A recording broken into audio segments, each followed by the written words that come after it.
It's about evaluating the catchment-based approach, transferable lessons for national implementation. Please go ahead.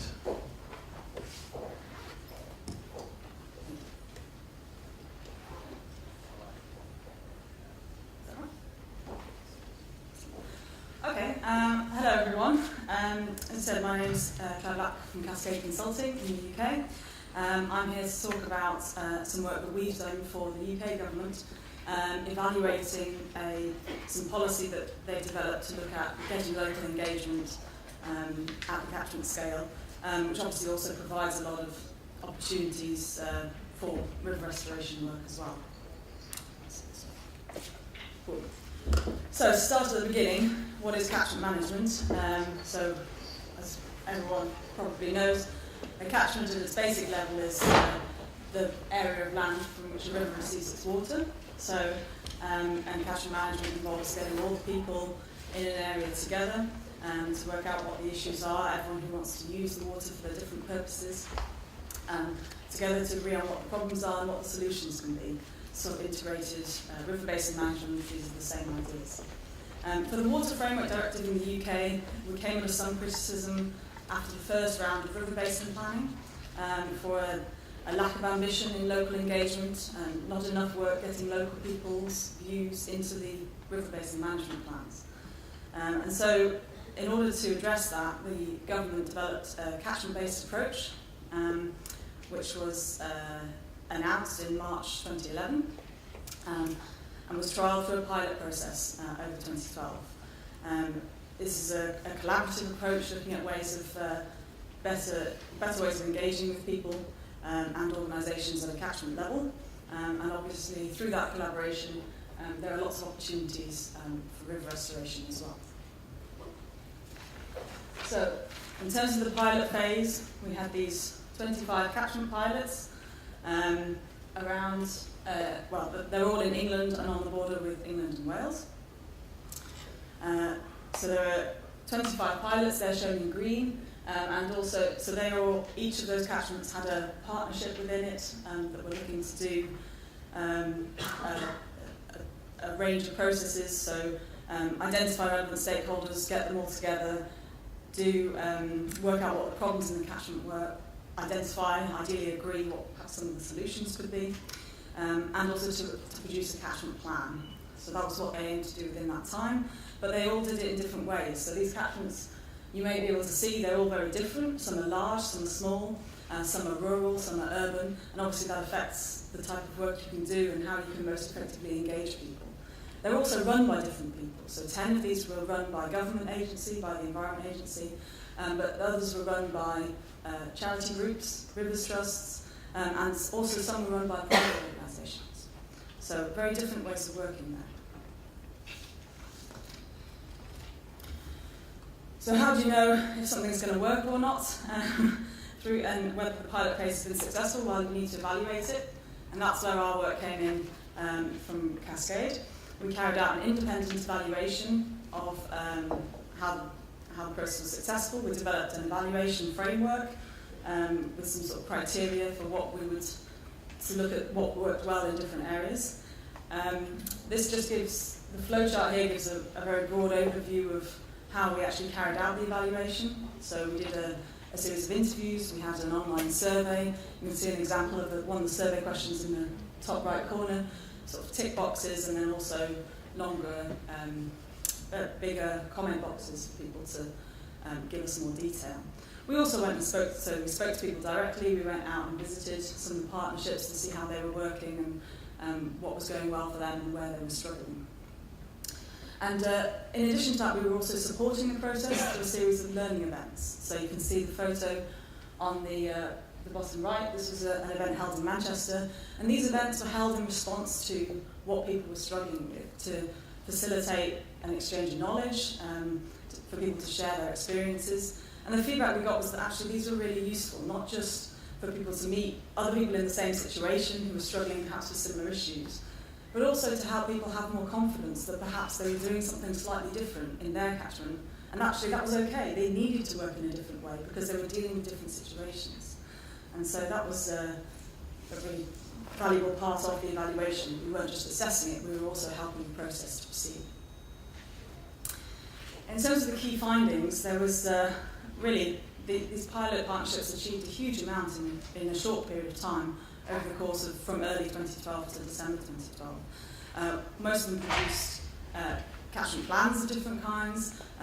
Many of them set up their own catchment groups with their own identities, and lots of things like that, which were a really good sign. In terms of what we found from the evaluation, there's four main things really. The first is that working at the catchment scale was very helpful. So what you can see here, I've just done a quick map. The green outline is the river basin districts, which was obviously the basis for the first round, for the reporting basis for the Water Framework Directive.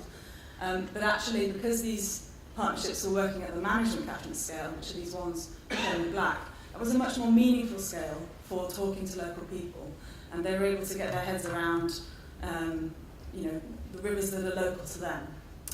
And so that was very important. But also, ultimately, when you're dealing with rivers, you've got to think about the science as well. And obviously, a management catchment is a hydrological unit. And so you're aligning a scale that's meaningful to people with something that is effective sort of scientifically. Each of these catchments had a sort of single catchment lead or lead organisation, and people said that was very helpful because there's always lots of people doing lots of things in each area. So to have one sort of central person to be in charge of that was seemed to be very good and very important part of the engagement work that they were doing. But you don't have often the biggest question is, okay, well, who do I get in touch with first? So to have that central role was very important, and that formed a key part of our recommendations, which have now been taken on board. Perhaps most relevant for this session, this approach was seen as very effective for engaging local stakeholders. People said things like, we never turned anyone away. Anyone who wanted to be involved could be involved at different levels. Obviously a range of approaches for different groups. The photo on the bottom left here shows a public participation session which was held in a museum in Newcastle to invite members of the public to come and give their views.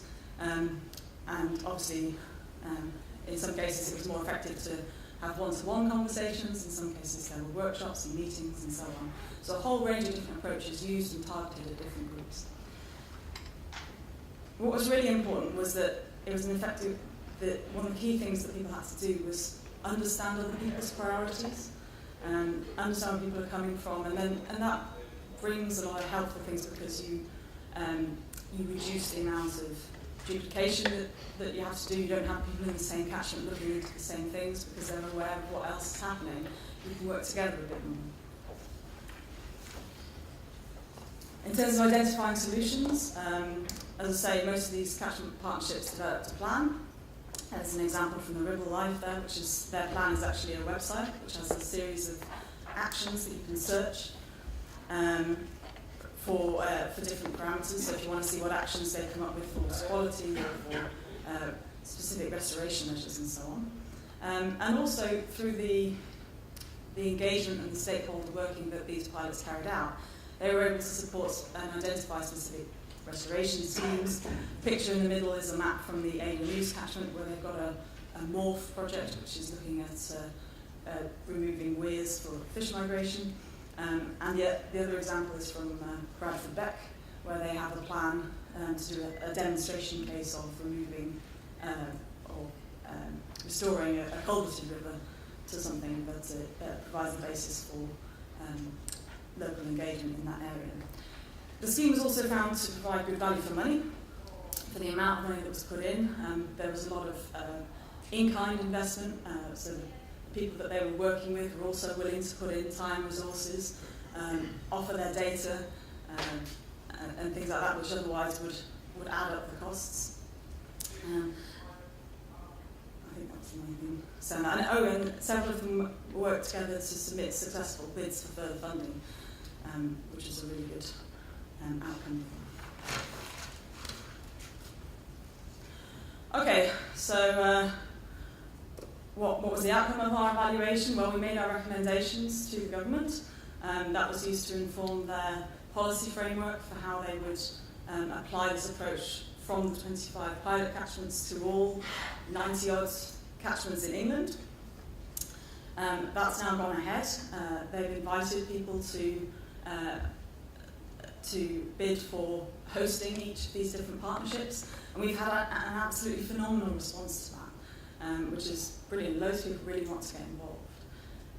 And so there are letters going out this week, actually, informing people of what's going on and who's been successful in those bids. So quickly, just to finish off, in terms of the approach itself,